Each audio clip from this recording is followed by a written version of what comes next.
오늘 하나님 말씀은 구약 성경 창세기 제18장입니다.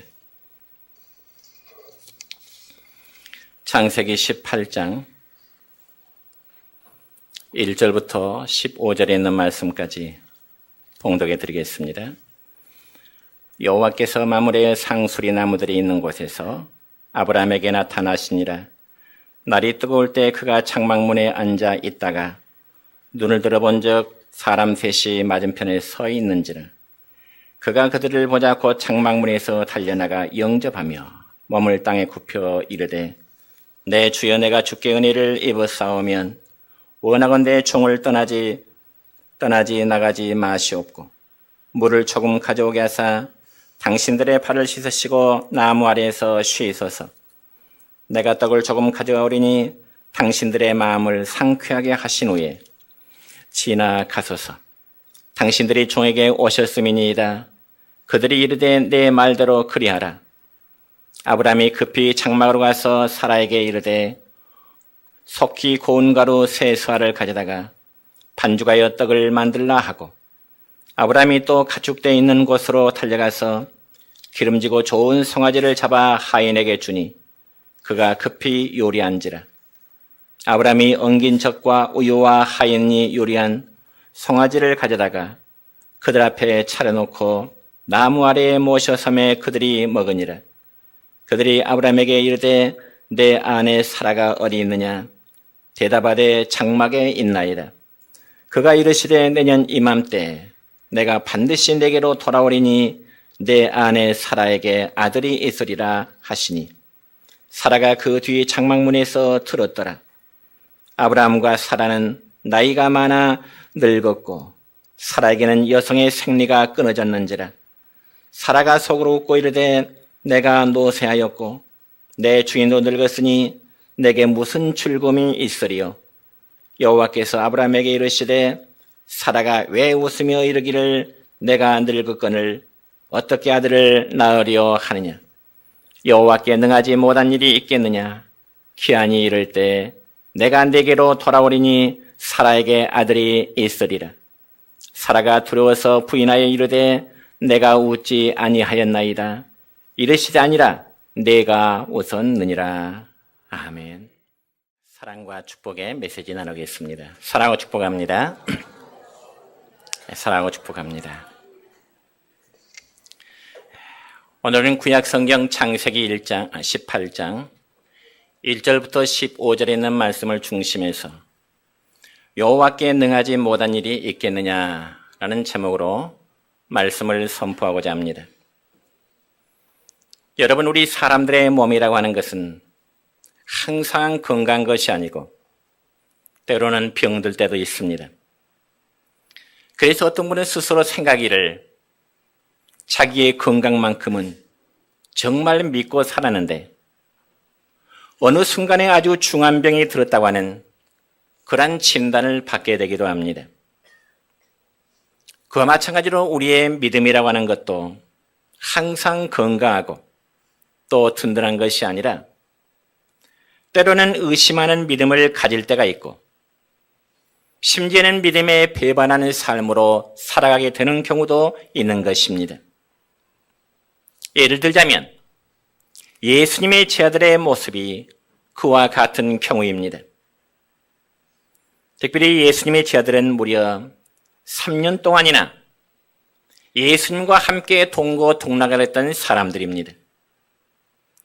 그리고 그들은 예수님을 통해서 신앙의 훈련을 제대로 받은 사람들입니다.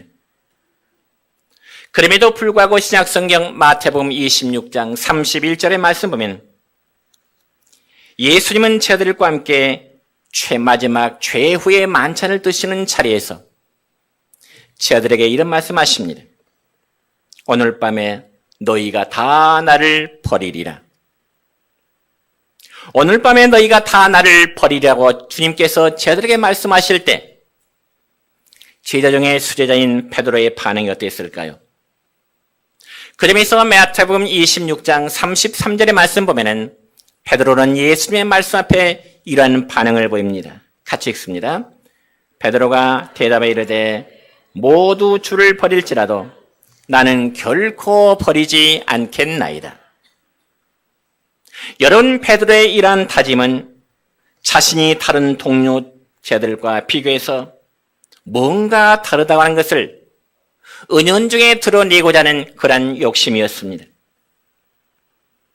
그러나 예수님은 베드로의 그러한 말을 들으신 후에 전혀 뜻밖의 말씀하십니다.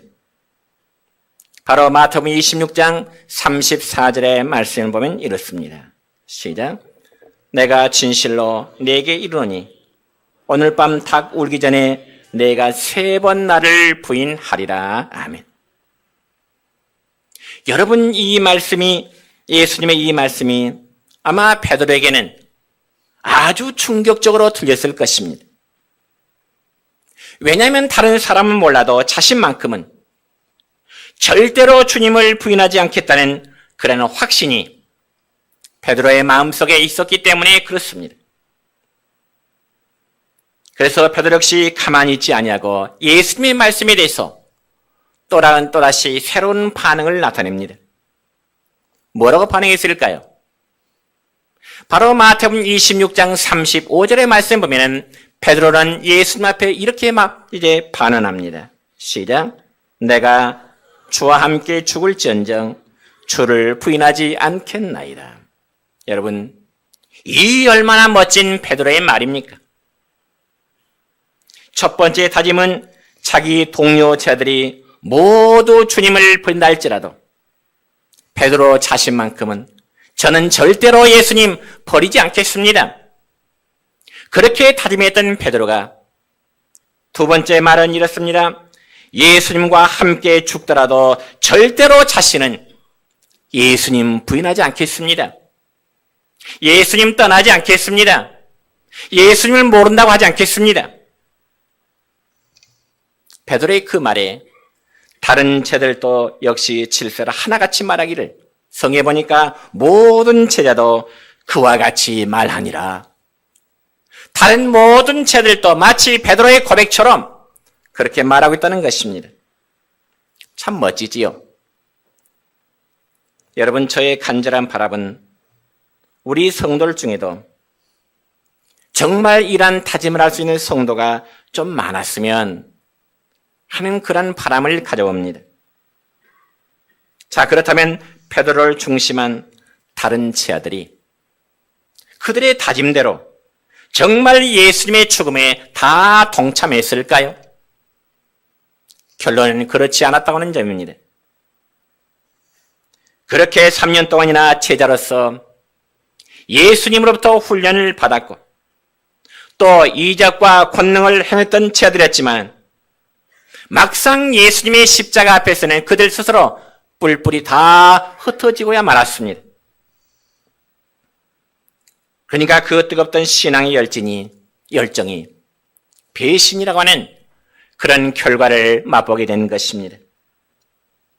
그렇다면 우리의 믿음의 초상이라고 불려지는 아브라함의 믿음은 어땠을까요? 그도 역시 하나님을 의심할 때가 있었습니다. 그럼 왜 사람들이 과거로부터 오늘에 이르기까지 하나님과 예수님을 섬김에 있어서 왜 그렇게 많은 의심을 하게 될까요? 그에 대한 해답은 너무나 간단합니다. 곧 말씀에 대한 확신이 없기 때문에 그렇습니다. 자, 그렇다면 오늘 본문의 말씀을 잠시 소개하고자 합니다. 여러분, 하나님께서는 아브라함의 집에 천사를 보내십니다. 그리고 하나님은 천사를 통해서 아브라함에게 이런 약속의 말씀을 주십니다. 그 약속의 말씀이 무슨 말씀일까요? 오늘 본문 10절의 말씀입니다. 시작. 그가 이르시되 내년 이맘때 내가 반드시 내게로 돌아오리니 내 아내 사라에게 아들이 있으리라 하시니 사라가 그 뒤 장막문에서 들었더라. 여러분, 이 약속의 말씀은 아브라함의 나이 99세 때 하나님은 천사를 통해서 아브라함에게 주신 약속의 말씀이고요. 그의 아내 사라의 나이는 아브라함보다 10살이 적은 89세에 주어진 하나님의 약속의 말씀입니다. 근데 여러분 생각해 보세요.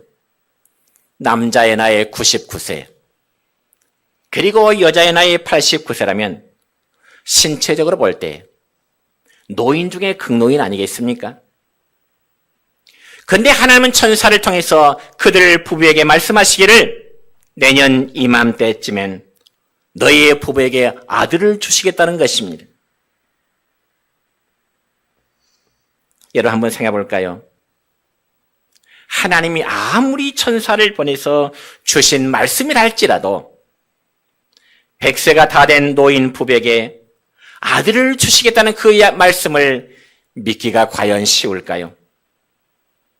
도무지 믿어질 수가 없는 그런 약속일 것입니다. 그래서 믿을 수 없는 천사의 말에 대해서 아브라함의 아내인 사라는 성경에 보니까 창막문 뒤에서 듣고 웃었더라, 그렇게 말씀하고 있습니다. 왜 사라가 하나님이 천사를 통해서 그의 부부에게 아들을 주시겠다고 말씀하심에도 불구하고 이 사라는 창막문 뒤에서 웃고 있을까요? 한마디로 표현하자면 말도 안 되는 소리를 천사가 남편 아브라함에게 하고 있기 때문에 그렇습니다. 여러분, 여성이 아이를 낳으려면은 그래도 주기를 따라서 이제 생리 현상이 있어야 할 텐데 이 사라에게는 생리가 끊어진 것이 아주 오래전 옛날이었습니다. 더군다나 남편과 자신은 노인 중에 극노인입니다. 다시금 본문 11절과 12절의 말씀 볼까요? 시작. 아브라함과 사라는 나이가 많아 늙었고 사라에게는 여성의 생리가 끊어졌는지라 사라가 속으로 웃고 이르되 내가 노쇠하였고 내 주인도 늙었으니 내게 무슨 즐거움이 있으리요. 여러분, 이는 한마디로 사라 자신이 생각하기에도 어이가 없는 하나님의 약속이다, 그 말이죠. 한마디로 웃길 일 아니겠습니까?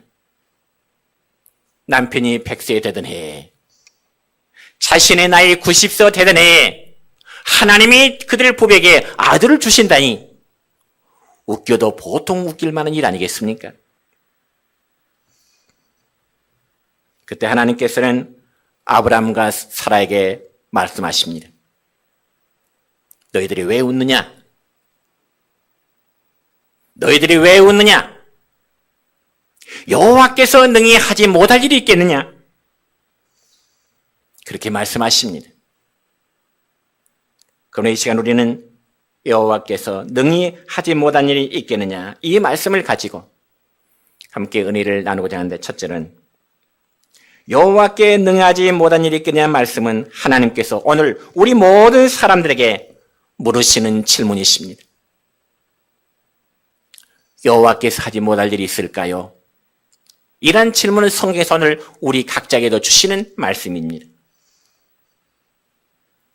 여러분, 하나님께서 능하지 못할 일이 있겠느냐라는 뜻은 하나님께서 너무 어려워서 못할 일이 있겠느냐, 혹은 하나님께 불가능한 일이 있겠느냐 하는 것입니다. 그렇다면 여러분은 이런 질문을 받을 때 여러분은 어떻게 답변하고 싶으십니까? 아마 거의 대부분이 물론 없지요.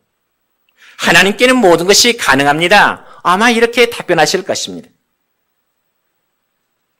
그러나 그것은 마치 사라가 속으로 웃고 하나님 앞에서는 안 웃었다고 거짓말하는 것과 같습니다. 왜 그럴까요? 속으로는 안 믿으면서 겉으로는 예. 인간의 이성과 판단은 도무지 하나님의 약속이 믿을 수 없는 것 같지만은 하나님의 말씀이니까 겉으로는 예. 물론 하나님께는 모든 것이 가능하지요. 그렇게 대답하는 것과 같을 것입니다. 이미 이성으로는, 자기의 자각으로는 그 하나님의 약속의 말씀을 믿을 수 없는 것 같지만은 그저 하나님 말씀하셨다고 하니까 입으로는 예라고 대답하는 것과 마찬가지입니다. 여러분, 비유하자면 중요한 것은 학교에서의 답안지처럼 속으로는 믿든 안 믿든 정답만 바로 쓰면 되는 것이 바로 그런 경우입니다. 참으로 마음속에서 아멘하고 믿어야 한다는 말입니다. 그런 의미에서 사라는 하나님 앞에 이중적인 죄를 지었습니다. 그러면 과연 아브라함과 사라가 하나님 앞에 이중적인 죄란 어떤 죄를 가리킬까요? 그래서 바로 하나님의 약속을 믿지 않고 의심하면서 웃었다는 죄입니다. 그리고 두 번째는 하나님께서 너 왜 웃었느냐 물으실 때 뭐라고 답변합니까? 하나님, 저 안 웃었어요. 저 안 웃었는데요. 그래서 훗날 아브라함과 사라 부부는 1년 후에 아들을 낳았을 때 그 아들의 이름을 이삭이라 지었는데 이삭이라는 이름의 뜻은 웃는 자라는 뜻입니다. 그러면 사라가 왜 하나님 말씀 앞에 웃었을까요? 왜 웃었을까요? 그리고 사라는 왜 의심을 했을까요? 첫째는 하나님의 약속보다는 그들은 인간의 경험을 더 의지했기 때문에 그렇습니다. 여러분, 세상의 여자 나이 90에 어떻게 아이를 낳을 수 있을까요? 더군다나 생리가 끝난 여자가 아이를 가진다는 것은 의학적으로 불가능할 수밖에 없습니다.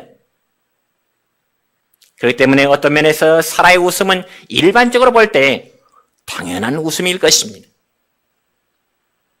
여러분, 그래서 이성의 세계와 신앙의 세계에는 바로 그런 차이점이 있는 것입니다. 문제는 무엇에 더 의지하느냐에 있습니다. 내 경험과 내 이성이 우선하느냐 아니면 신앙이 우선하느냐 하는 문제입니다. 여러분의 문제라면 여러분은 어느 면을 더 의지하고자 하시겠습니까? 여러분의 경험일까요? 아니면 믿음일까요? 만약 여러분이 경험이나 이성을 의지하는 사람은 절대로 신앙 세계에서 일어나는 그 신비한 것들을 믿을 수 없고 이해할 수도 없을 것입니다. 여러분의 이성과 여러분의 경험이 우선한다면 신앙 속에서 일어나는 신비로운 사건들을 믿을 수 없고 따를 수 없게 될 것입니다. 그리고 사라가 두 번째로 의심한 이유는 하나님께서 아브라함에게 주신 그 약속을 듣지 못했기 때문일 것입니다. 여러분, 구약성경 창세기 17장의 말씀을 보면 하나님은 아브라함에게 이런 약속의 말씀을 주십니다. 그 약속이란 무엇인가 하니 아브라함의 나이 100세가 되고 또한 그의 아내 사라의 나이가 90세가 될 때 아들을 주시겠다는 그 약속의 말씀을 창세기 17장에서 하고 있습니다. 그렇다면 아브라함은 하나님께서 자신에게 주어진 그 약속의 말씀을 사랑하는 아내에게도 한 번쯤은 할 수 있는 문제 아니겠어요? 그렇기 때문에 아마도 사라는 하나님의 약속을 남편으로부터 전해 듣지 못했을 것이라는 추측을 갖게 됩니다. 이런 모습은 오늘 우리에게도 마찬가지입니다. 여러분, 우리에게 언제 신앙에 대해서 의심이 생길까요?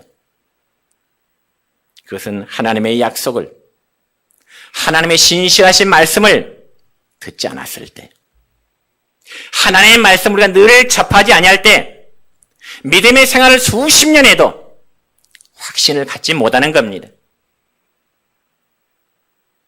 하나님께서는 당신의 종들을 통해서 말씀하셨지만은 영적인 귀가 막혀있다든지 혹은 기도 생활이 부족해서 하나님과의 대화가 이루어지지 아니할 때, 성들과의 교제가 이루어지지 아니할 때 믿음이 성숙하고 차가운 것이 아니라 수십 년의 신앙생활도 불구하고 믿음의 생활은 퇴보하게 되는 것입니다. 여러분, 세상에서 무서운 것 중에 하나가 무엇인 줄 아십니까? 오해입니다. 저는 오늘 주보의 목회 칼럼에 짐승의 가장 무서운 짐승이 무엇인가? 그를 간단하게 써놓은 경우가 있습니다. 참고하시기 바랍니다. 여러분, 세상에서 무서운 것 중에 하나가 무엇이냐? 바로 사람과의 관계 속에 이루어지는 오해의 문제입니다. 그래서 인간의 비극이 대부분 서로 간의 오해에서 생겨난 경우가 참 많다고 하는 것입니다. 그러면 사람들 늘 대화를 힘써야 되는 것이죠. 사라가 의심하는 것도 바로 이 하나님과의 약속을 오해한 데서 비롯되게 된 것입니다. 한마디로 대화의 부족에서 오해가 생겼다는 것입니다. 그와 마찬가지로 우리의 신앙도 하나님과의 대화 부족이 생길 때 신앙은 반드시 병들기 마련인 것입니다.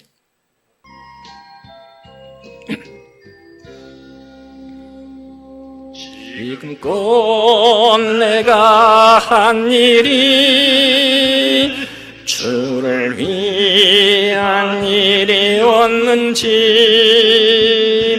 지나간 세월 돌이켜 주님 앞에 아뢰니다. 이 가뭄 주를 위하여 목숨 버린다 했으나 주의 영광 뒤로 가고 나의 자랑 앞세웠으니 내가 가는 이 길이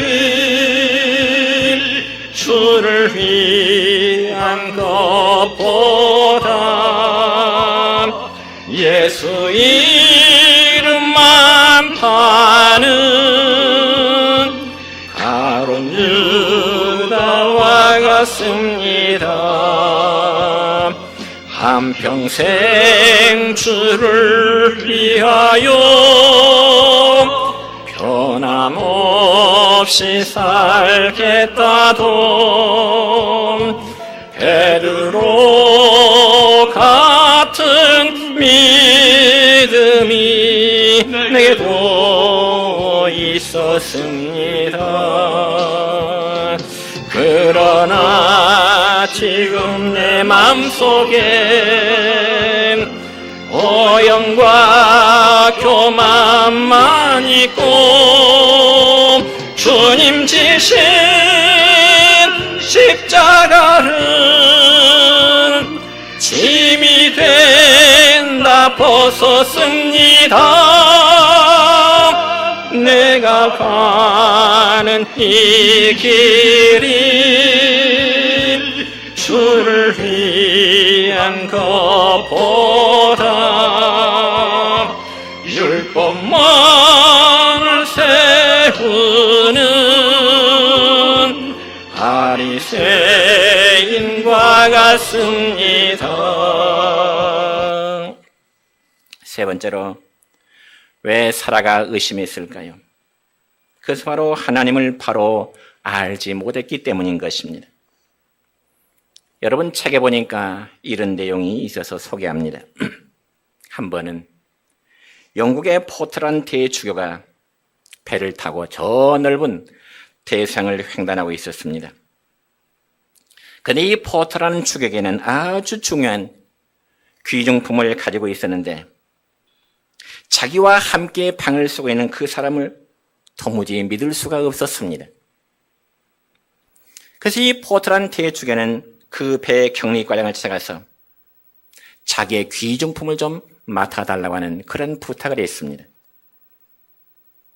그자 그 배 격리과장은 하는 말이, 포터 주교님, 그거야 어려운 일은 아니지요. 그런데 주교님과 함께 방을 사용하시는 분도 주교님과 똑같은 부탁을 하고 제게 귀중품을 맡겼습니다. 그렇게 대답을 하더라는 것입니다. 여러분, 사람도 이처럼 서로 모르면 의심이 나는 법인데 하나님도 마찬가지인 것입니다. 하나님이 어떤 분이신지 모르면 당연히 그분의 말씀을 믿을 수가 없지요. 그리고 하나님 말씀이랄지라도 사람들의 마음속에는 의심이 생길 수밖에 없지요. 그러나 사랑하는 성도 여러분이요, 저와 여러분이 믿는 우리 하나님은 창조주 하나님이십니다. 믿으십니까? 그렇기 때문에 초자연적인 방법으로 자녀를 낳게 하신 데는 아무런 문제가 없음을 믿으시기 바랍니다.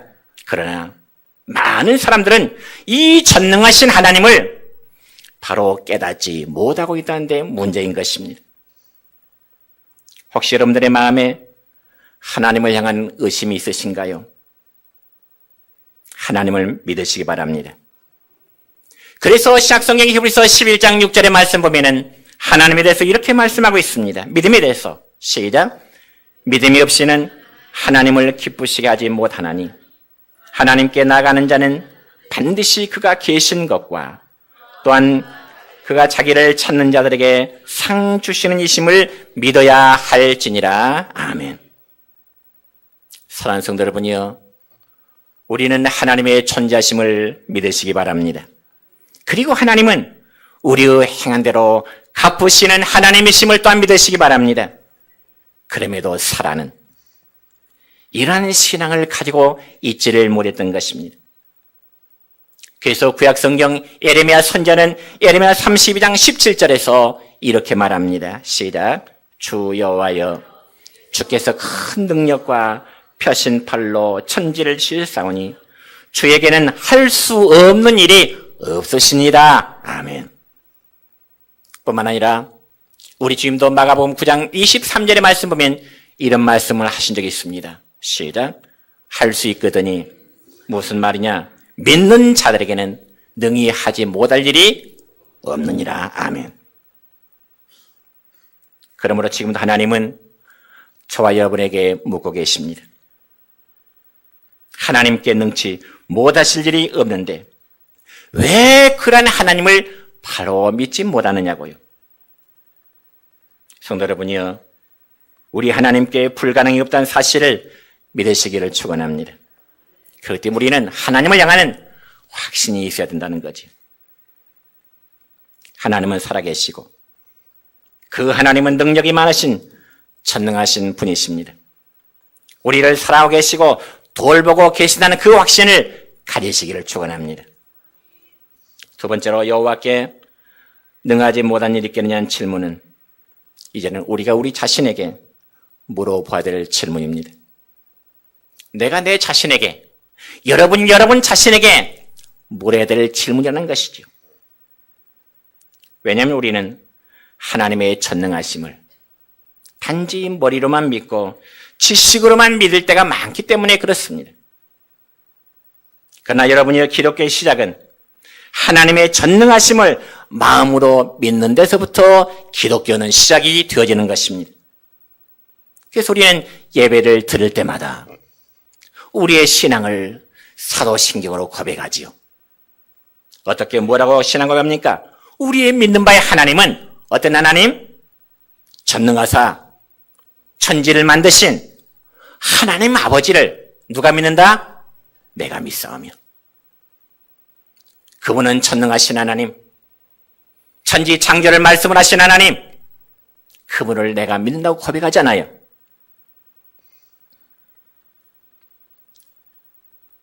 전능하신 하나님이 천지를 창조하시는데 그 하나님을 나의 아버지로 믿는 것이 바로 기독교 신앙의 시작인 것입니다. 여러분들은 전능하신 하나님이 여러분의 아버지이심을 여러분의 마음으로 고백하십니까? 그리고 그 하나님이 여러분과 함께 계시고 여러분의 능력을 쉴 때 모든 것을 할 수 있으리라는 이 믿음을 갖고 계십니까? 지식으로만이 아니라 정말 마음으로 믿고 있느냐 하는 것입니다. 그럼 이제 우리는 우리 자신에게 그리고 서로에게 한 번쯤 물어야 됩니다. 그래서 우리의 신앙을 점검해 보자는 것입니다. 왜냐하면 우리의 신앙이 죽어가고 있지는 않느냐. 내가 수년 수십 년 동안 믿음이 살아지만은 내 머리로는 하나님을 인정하지만은 내 마음으로 정말 그분에 대한 올바른 고백을 하고 있는가 한번 점검해 보자는 것입니다. 왜냐하면 점점 신앙의 경이 오되면 이 믿음의 생활이 형식화되어지고 때로는 습관화되어지고 있기 때문에 그렇습니다. 여러분, 믿음이라는 것은 겨자씨처럼 작아도 믿음은 살아서 움직여야 되는 것입니다. 생명체는 움직이는 것이 생명체지 움직이지 않는 것은 생명체가 아닙니다. 왜냐하면 머리로만 믿는 것은 아무런 소용이 없기 때문에 그래요. 분명히 성경에 말씀합니다. 사람이 마음으로 믿어 의에 이르고 입으로 신하여 그럼 무엇을 이룬다고요? 구원에 이른다고 말씀해요. 마음으로 가슴으로 믿어야 됩니다. 그리고 우리 자신을 전적으로 주님 앞에 내어 맡기고 그가 모든 문제를 해결해 주시라는 것을 믿음으로 받아들여야 되는 것입니다.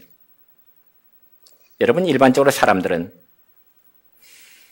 도마에서의 모든 것이 해결되려고 하는 그런 의식들을 가지고 있습니다. 어떤 사람은 사회적인 권위가 있으면, 권력이 있으면 만사 형통이라고 생각하는 경우도 있습니다. 어떤 사람은 많은 공부를 한 지식인이라면 모든 것이 해결되려고 하는 그러한 의식을 가지고 있기도 합니다.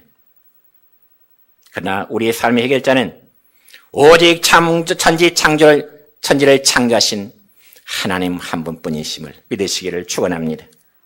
이 사실을 믿지 않고는 우리가 참으로 하나님을 믿는 성도라고 말할 수가 없어요. 말만이 성도지, 이름만이 성도지 참 성도는 아니라는 것입니다. 저는 여러분 다시 한번 강조합니다. 명목상의 성도로서는 결코 구원함을 받을 수가 없는 겁니다. 그렇기 때문에 우리는 마음으로 믿고 우리의 행함으로 증명을 내보여야 되는 것입니다. 여러분, 세상 사람들은 아브라함의 아내 사라가 나이 90살에 이삭을 낳았다는 것을 하나의 동화로 혹은 하나의 전설적인 이야기로 받아들이죠. 왜냐하면 그러한 사실이 인간의 지식으로는, 인간의 경험으로는 불가능하기 때문에 그렇습니다. 어떻게 여성으로서 아이를 낳을 수 있는 모든 기능이 완전히 끊어졌는데 90살 때 사라가 자식을 낳을 수 있을까요? 무슨 회춘이라도 했다는 말일까요? 혹시 그랬다면 믿을 수 있을는지 모르겠지요.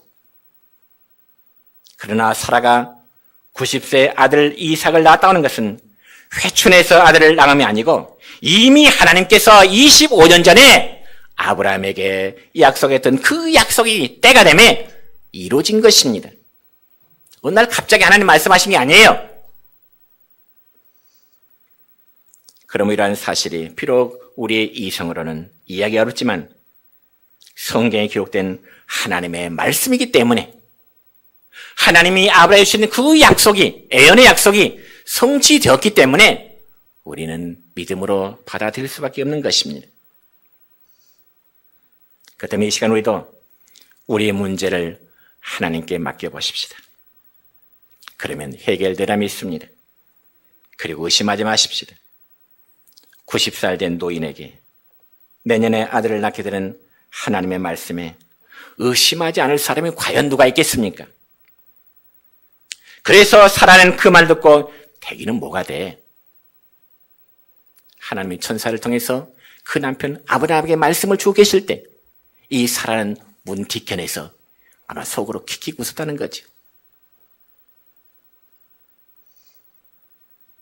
그리고 웃었다는 말씀은 논리상으로는 말도 안 된다고 하는 그러한 의심과 불신 때문이었습니다. 그럼에도 하나님은 정확히 1년이 지남에 사라에게 약속의 아들 이삭을 품에 안아주셨습니다.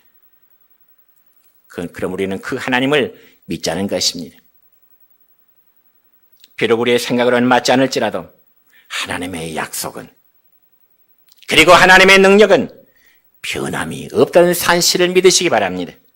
그리고 하나님에는 불가능이 없음을 믿으시길 바랍니다. 그럼에도 우리가 얻지 못하면 하나님께 구하지 않음이라고 신약성경 야고보서에서 말씀하고 있습니다. 분명히 성경에는 하나님은 구하는 자에게 주시겠다고, 말씀하십니다. 저는 지금까지 목회하면서 여러 종류의 성도를 봐왔는데 가장 문제 있는 성도가 누구냐 묻는다면 불신병을 안고 있는 성도라고 말하고 싶습니다. 불신병. 혹시 여러분에게는 불신병 환자는 아니신가요? 세상 살아가면서 세상을 살아가면서 하도 이 사람 저 사람하고 이제 속다 보니까 하나님까지 의심하면서 신앙생활하는 성도들이 있다는 거죠. 목회자가 강단에 아무리 설교해도 웃기는 소리라고. 혹시 여러분의 마음속에 그런 느낌은 오지 않나요? 100세 된 노인, 90세 된 노인 부부에게 하나님의 아들을 주었다니까 목사의 선포하는 이 말이 웃기는 말처럼 여러분들이 받아들이진 않으신가요? 만약에 그런 마음이 있다면 여러분은 불신병 환자입니다. 그런 분들은요, 설교를 들어도 자기의 머리 지식으로만 받아들일 부분만 받아들이고요. 그렇지 않은 부분은 과감하게 배척해버립니다. 그리고 습관적으로 교회 나오니 신앙의 성장은 말할 것도 없거니와 삶의 변화도 따르지 않습니다. 저는 오늘 여러분에게 설교 제목을 다시 한번 던져보고자 합니다. 성도 여러분, 하나님 아버지께서, 여호와 하나님께서 능치 못하실 일이 있으실까요? 설교의 제목을 여러분 다시 한번 던져봅니다. 하나님께서 능히 하지 못할 일이 있으실까요? 어떻게 답변하고 싶으십니까? 그분이 정말 전지전능하심을 믿는다면 여러분은 여러분이 안고 있는 현실적인 문제를 그분께 맡게 될 것입니다. 그리고 여호와께서 능히 하지 못하실 일이 없다는 사실을 믿는다면 그분을 향한 믿음의 주저함이 없을 것입니다. 오히려 아버지여, 나의 믿음 없음을 도와주시옵소서. 그러한 자세로 하나님께 나간다면 하나님은 결코 그런 자를 외면하지 않으실 것입니다. 이제 말씀했습니다. 여러분, 우리가 신앙생활 하다 보면은 하나님의 말씀이 우리의 이성과는, 나의 생각과 나의 경험과는 전혀 맞지 않는 말씀을 듣게 되기도 할 것입니다. 그래서 세상에 이런 말씀이 하나님의 말씀이냐고 판단하면서 마치 사라처럼 비웃을 수 있을 것입니다. 그러나 이제 우리는 우리 자신이 의심과 하나님 앞에서의 불신병을 떨쳐내야만 되는 겁니다. 그리고 여호와 하나님께서는 능히 못하실 일이 없다는 그 확신으로 나가는 성도 여러분 되시기를 우리 주님의 이름으로 축원합니다.